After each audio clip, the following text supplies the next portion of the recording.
When I went to medical school, there were only 6 or 7 items in the manual. Now there are over 300. I mean, you mean to tell me that there have been 294 diseases discovered in the last 60 years? In psychiatry alone? It's a joke. It's an epidemic of psychiatry that we are dealing with. We don't have an epidemic of mental illness, we have an epidemic of psychiatry. You eat too much, it's a disease, it's an addiction. You smoke too much, it's a disease. You are too unhappy, it's a disease. You're too thin, it's a disease. You're too fat, it's a disease. You have too little sex, it's a disease. You have too much sex, it's a disease. No free will, it's all chemicals. No self-discipline, no self-control. The chemical imbalance meshes very well with the idea that you give a drug which restores the balance.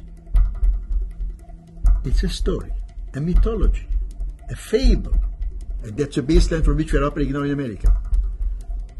The child doesn't perform the way he should or behaves he should. He is not responsible. Some chemical will give him a chemical. You hear day in and day out on television that this is a mental illness and that's a mental illness. And Zoloft is advertised.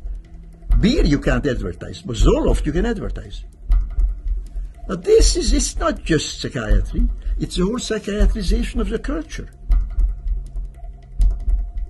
Now what's more toxic, Zoloft or beer? Amen. Case closed.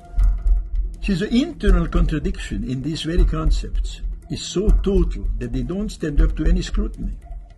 Nobody has yet measured, demonstrated, or created a test to show that somebody has a chemical imbalance in their brain. Period.